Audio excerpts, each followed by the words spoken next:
Hey Owen, tell me about internet censorship. What is the internet?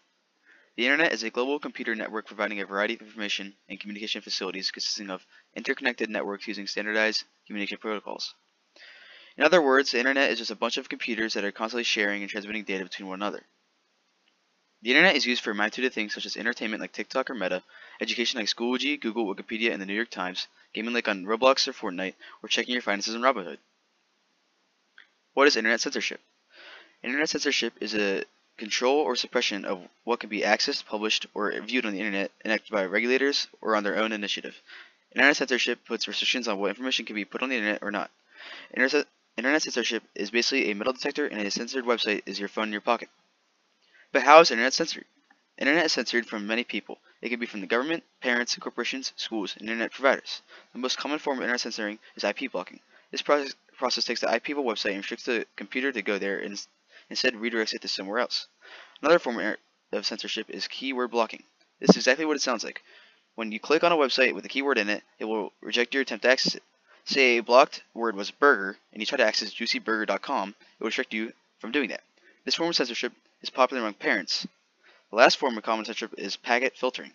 This basically censors anything that doesn't have a known destination and a start point. It's basically Border Patrol asking where are you coming from and where are you going to go. What are examples of internet censorship?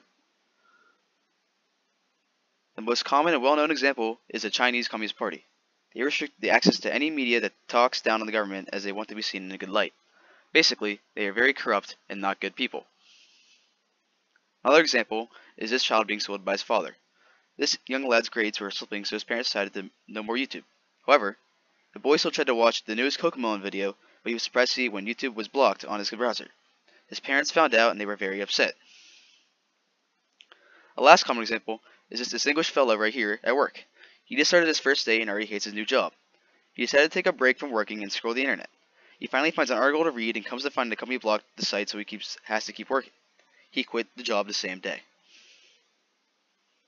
There are three main impacted groups in the act of internet censorship: the publisher of the works, the average everyday internet user, and the entity that does the censoring.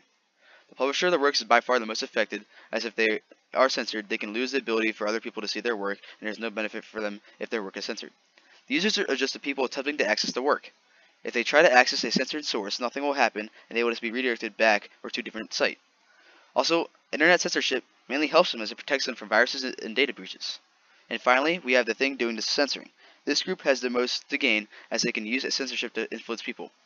However, this doesn't typically happen. Usually, these agencies just use it to block dangerous and malicious sites, and to prevent people from accessing other sites. My policy is that I personally believe that the best possible policy would be allow the internet censorship issued by entities in government at the local, state, and federal levels within reason. However, I do not believe that any agency should be to enact the act of censoring something to have a significant and unfair beneficial gain. In layman terms, I feel that anyone should be able to censor something. However, the government should not be able to censor anything at will. The pros of my policy. The biggest reason to censor things in my eyes is the protection of people's data and information. If censorship didn't exist, viruses would be rampant and the internet would not be safe at all. Every day, millions of people would lose their data and could be facing identity theft. This is all an effort to keep users safe as the most important thing. Safety is key when you're talking about the internet. Also, censoring could keep people productive instead of being distracted. Nowadays, there is so much available entertainment readily available at our fingertips, and censorship can keep people focused and hardworking. Another reason is that censoring can prevent misinformation or fear-mongering. If a website said that there would be bad things that will happen, people would do to avoid it and freak out. However, it can be completely fake. This is similar to yelling fire in a movie theater. You are just causing public panic to do so for no reason.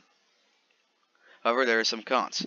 Internet censorship in America possibly violates the First Amendment. This is highly debated as the old guys who wrote the Constitution didn't consider the internet would exist. It could also restrict people from trying to share their hard work like art or a written article, as it could be censored so effortlessly that they could mean that they wouldn't get recognition they deserve.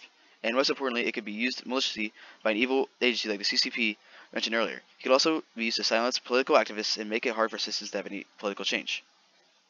Thanks for watching.